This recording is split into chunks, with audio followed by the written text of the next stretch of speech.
Hi friends, இன்னைக்கு நம்ம இந்த வீடியோவில் பார்க்க போகிறது ரொம்பவே எளிமையான வீட்டு குறிப்புகள் தான். வீடியோ ஸ்கிப் பண்ணாமல் ஃபுல் வீடியோ பாருங்கள். பார்த்ததுக்கப்புறம் மறக்காமல் லைக் அண்ட் சப்ஸ்கிரைப் பண்ணுங்கள். Friends, welcome to விருந்தகம்.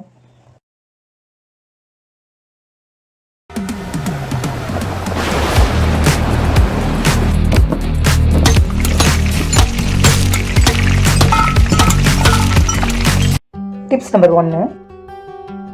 ஃப்ரெண்ட்ஸ், நம்ம வெட்ட வேண்டிய வெங்காயத்தை வெட்டுறதுக்கு முன்னாடி ஒரு 5 நிமிஷம் ஃப்ரீசரில் வச்சு அதுக்கப்புறம் அதை எடுத்து கட் பண்ணோன்னா கண்ணீர் வராது. சிம்பிள் ஐடியா, ட்ரை பண்ணி பாருங்கள். Tips number 2. ஃப்ரெண்ட்ஸ், இந்த மாதிரி ரசக்கற்பூரம் எடுத்துக்கோங்க. இதை பாச்சா உருண்டைன்னு கூட சொல்லுவாங்க. இதை நம்ம எதுக்கு யூஸ் பண்ண போகிறோம்னு பார்த்தீங்கன்னா, நம்ம வீட்டில் மோஸ்ட்லி க்ளோசிங் பேட்டர்னில் உள்ள ஷூ ஸ்டாண்டு தான் நிறைய பேர் வீட்டில் இருக்கும். ஸோ அந்த மாதிரி உள்ளவங்க வீட்டில் பார்த்தீங்கன்னா அந்த ஷூ ஸ்டாண்டை ஓப்பன் பண்ணாலே ஒரு வித பேட்ஸ்மெல் இருந்துகிட்டே இருக்கும். அதை அவாய்ட் பண்ணுறதுக்காக தான் இந்த ரசக்கற்பூரம் எடுத்திருக்கோம். இந்த ரசக்கற்பூரத்தை நம்ம யூஸ் பண்ணக்கூடிய ஷூ ஸ்டாண்டில் அங்கங்கே வச்சுக்கிட்டிங்கன்னா அந்த ஷூ ஸ்டாண்ட்லேருந்து வரக்கூடிய பேட்ஸ்மெல் வராமல் இருக்கும். அது மட்டும் இல்லாமல் ஷூ ஸ்டாண்டை பூச்சிக்களும் வராமல் இருக்கும். சிம்பிள் ஐடியா, ட்ரை பண்ணி பாருங்கள். டிப்ஸ் 3.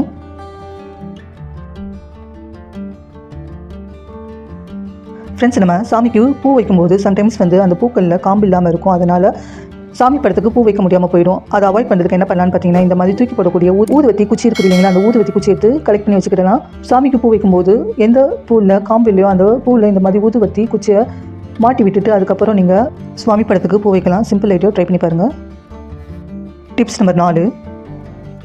ஃப்ரெண்ட்ஸ், இந்த மாதிரி எலாஸ்டிக்கு போன பேண்ட்டை தூக்கி போடாமல் அதை எப்படி யூஸ் பண்ணலான்னு பார்த்தீங்கன்னா, இந்த மாதிரி கடையில் நாடா விற்கும். ஸோ அந்த நாடா வாங்கி எலாஸ்டிக் போன பேண்ட்டில் மாட்டி விட்டுட்டு அதுக்கப்புறம் அந்த பேண்ட்டை யூஸ் பண்ணலாம். பாருங்கள், நம்ம என்ன தான் அட்ஜஸ்ட் பண்ணாலும் சூப்பராக அட்ஜஸ்ட் ஆகுது, ஃப்ளெக்சிபிளாக இருக்கும். Simple idea. ஸோ இந்த மாதிரி எலாஸ்டிக் போன பேண்ட்டை தூக்கி போடாமல் இந்த மாதிரி நீங்கள் ட்ரை பண்ணலாம். ட்ரை பண்ணி பாருங்கள் ஃப்ரெண்ட்ஸ்.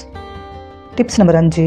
ஃப்ரெண்ட்ஸ், இந்த மாதிரி கட்டப்பை குச்சை தூக்கி போடாமல் அதை எப்படி சூப்பராக யூஸ் பண்ணலான்னு பார்த்தீங்கன்னா, இந்த மாதிரி ஒரு கட்டப்பை குச்சி எடுத்துக்கிடலாம். கட்டப்பை குச்சை நெருப்பில் கத்தியை காமிச்சிட்டு அதை 2ஆக கட் பண்ணிக்கிடலாம்.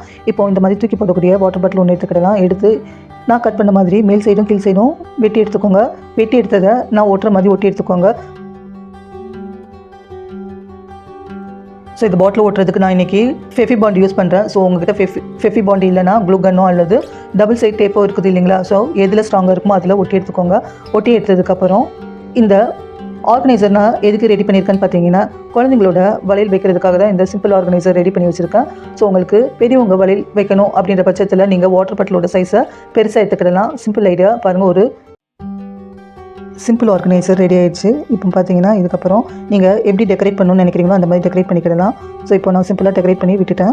ஸோ இதுக்கப்புறம் நம்ம வைக்க வேண்டிய வளையல் வச்சிங்கன்னா ஒரு சிம்பிளான வளையல் ஸ்டாண்ட் ரெடி ஆகிடும். சிம்பிள் ஐடியா, ட்ரை பண்ணி பாருங்கள். Tips number 6. ஃப்ரெண்ட்ஸ், இந்த மாதிரி தேங்காய் நாரை தூக்கி போடாமல் அந்த தேங்காய் நாரை எப்படி சூப்பராக ரீயூஸ் பண்ணலான்னு பார்த்தீங்கன்னா, தூக்கி போடக்கூடிய தேங்காய் நாரை இந்த மாதிரி செப்பரேட்டாக தனித்தனியாக பிரித்து எடுத்துக்கோங்க. இந்த மாதிரி நல்லா பிரித்து எடுத்ததுக்கப்புறம் அதோட கசடு இல்லாமல் இல்லாத மாதிரி ரிமூவ் பண்ணிவிடுங்க. ஸோ இந்த மாதிரி அந்த கசடு எல்லாத்தையும் சீப்பை யூஸ் பண்ணிவிட்டு ரிமூவ் பண்ணிங்கன்னா குப்பையெல்லாம் சீக்கிரம் ரிமூவ் ஆகிடும். அதுக்கப்புறம் நம்ம தூக்கி போடக்கூடிய அந்த கட்டப்பை குச்சி இருக்குது இல்லைங்களா, அந்த குச்சியை யூஸ் பண்ணி இந்த மாதிரி ஒரு ப்ரெஷ்ஷை ரெடி பண்ணிக்கிடலாம். ஸோ இப்போ பாருங்கள், நான் செஞ்சுற மாதிரி செஞ்சிங்கன்னா ஒரு சூப்பரான ப்ரெஷ்ஷு ரெடி ஆகிடும்.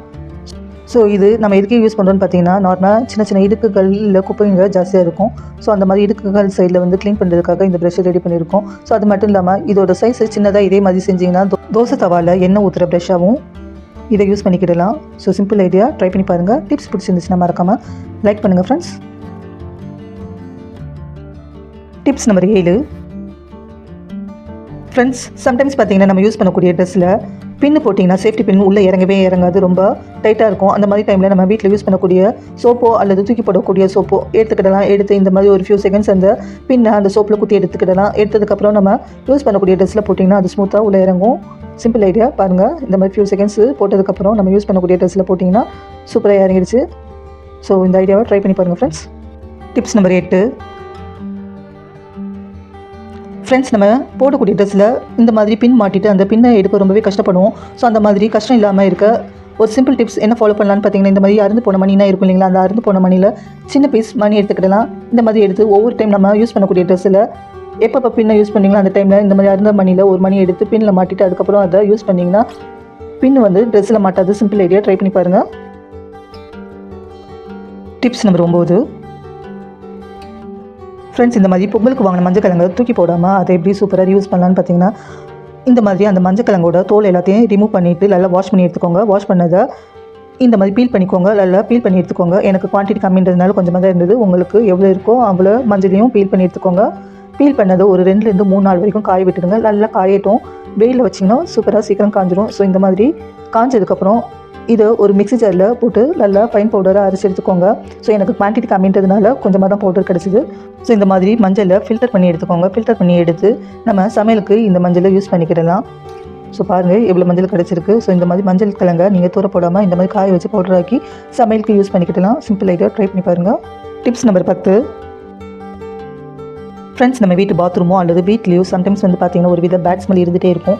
ஸோ அந்த மாதிரி பேட் ஸ்மெல் எதுவும் இல்லாமல் வீடு 24 மணி நேரமும் நல்ல மனமாக இருக்க ஒரு சிம்பிள் டிப்ஸ் என்னென்னு பார்த்தீங்கன்னா, இந்த மாதிரி தேவையான அளவு கல் உப்பு எடுத்துக்கோங்க. ஸோ இந்த மாதிரி தேவையான அளவு கல் உப்பு எடுத்ததுக்கப்புறம் நான் அது கூட வீட்டில் யூஸ் பண்ணக்கூடிய ரசக்கற்பூரம் இருக்குது இல்லைங்களா, அதை பாச்சா உருண்டைன்னு சொல்லுவாங்க. நான் இன்றைக்கி அந்த 2 பாச்சா உருண்டை எடுத்திருக்கேன், பெரிய சைஸாக எடுத்திருக்கேன். ஸோ இந்த மாதிரி